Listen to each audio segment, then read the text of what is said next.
welcome, Jen here. Do you ever wonder who you are? I mean, that seems kind of weird, right? Of course you know who you are, but do you? And do you wonder, how do I really know who I am? Or do you feel like, I'm not sure I know who I am? I've been there before. So I'm going to share some tips with you on how to get past that and actually figure out who you are if you're not really sure. Not like some secret that you don't know who you are, but who you are at your core, in your heart. You know what I mean.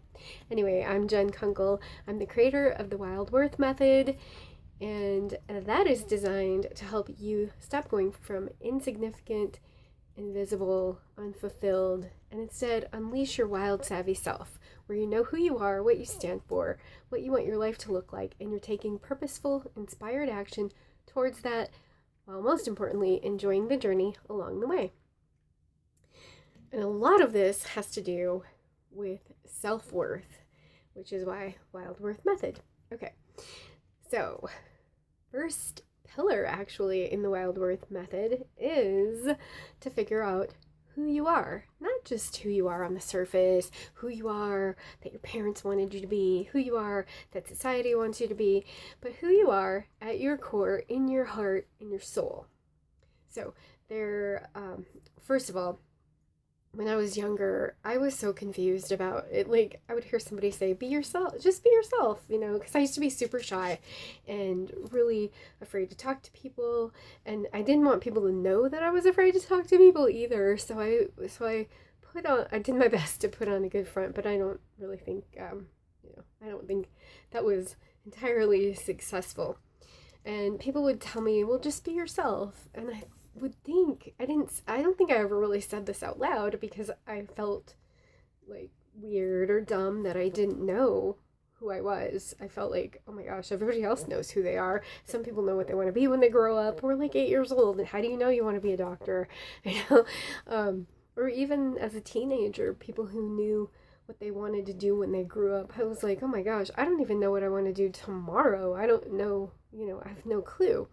I felt really, really lost. So if you're feeling that way, first of all, know that you're not alone. And, even as an adult, it's not uncommon to feel lost and not sure about what you want to do with yourself, even if you've already picked a career path and you feel like, oh my gosh, I'm not really happy here. I did that once too. I got a degree in chemical engineering, which I really didn't even know. I really still didn't know what I wanted to do, what I wanted to be, why I was even going into that field. I did research on careers in the library, and chemical engineers made good money. I kind of narrowed it down to chemistry, something around chemistry, because I took one chemistry class and I was like, ooh, I like this. And that's kind of how I decided. So, yeah. I was a little bit lost with who I was, so don't feel alone, and you can get past it. And that's why I say enjoy the journey along the way too, because you don't have to wait to be happy, to feel fulfilled until you figure out what you want. Maybe part of enjoying life is figuring out what you want and figuring out what you want to do and doing different things. There's a lot of people that say, jack of all trades, master of none. I'm not a big fan of that saying myself, because I like doing different things. I like trying different things and having different experiences of variety. That's me. I like that variety. I thrive on it. I kind of need it. So other people, maybe not the same. Maybe they like to get really, really good at one thing. And, it's not to say that you can't get good at one thing when you're searching for what you really want to do, or you're dabbling in this or that. If you focus on something, you'll still get really good at one thing, or maybe two things, or maybe three things, or maybe even more. Who knows? So I am for focus, for sure. When you're working on building something, you do need to focus and be consistent, just like making these videos. So for you and showing up for you guys, that's my top priority, to show up consistently for you guys. Okay, so back to the point, which is figuring out who you are at your core, at your heart. Now that's actually one thing that I figured out, is I like that variety. I like that experimentation, and I like, that variety in my life. I kind of need that variety. So that's something you can look at. Is that something that you need? Is that something that you crave? Are you the opposite? Do you resist change? Do you not really like change? There's a lot of different personality types, and that's actually one tool that you can use to help you figure out who you are. And I did a video the other day on not deferring to others to find out who you are, and I stand by that.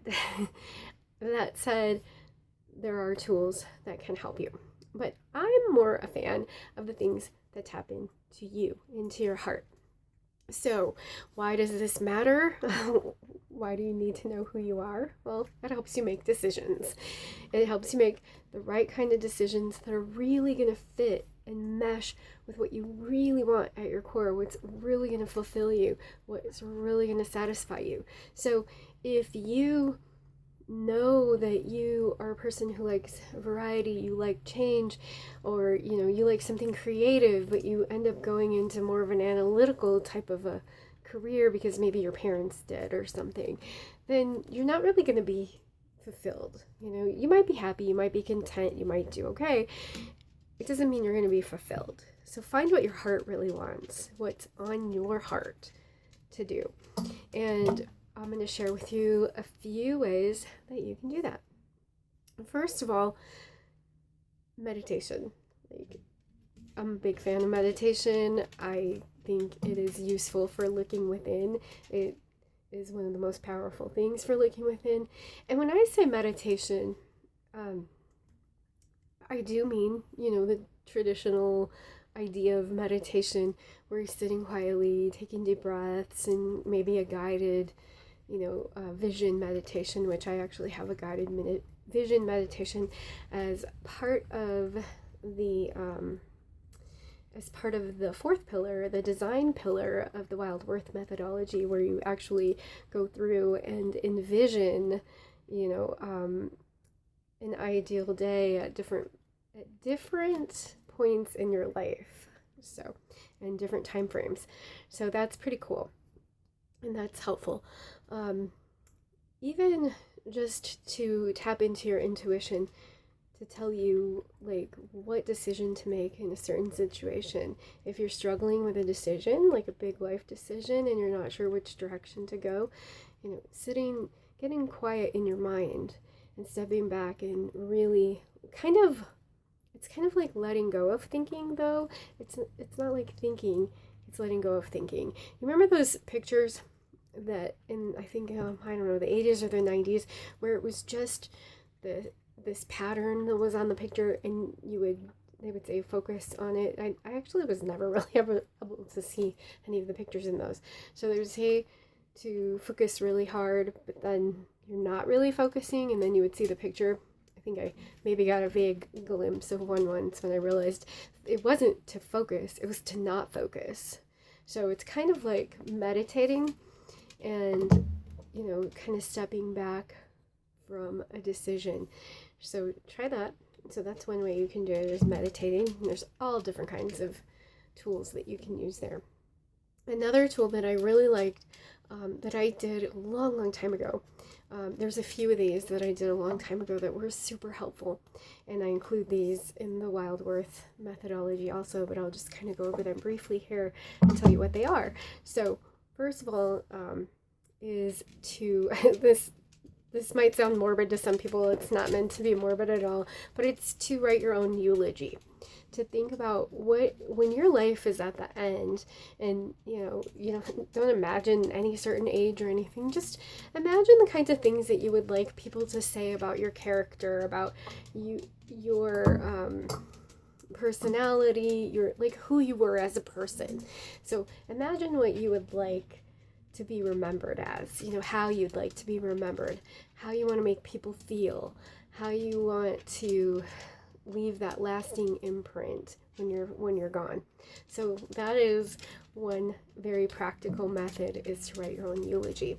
Another one that I really like very much is a role model exercise that I include in the Wild Worth methodology, and where you pick 3 or 4 people that you really admire, that you look up to, that you'd like to be more like.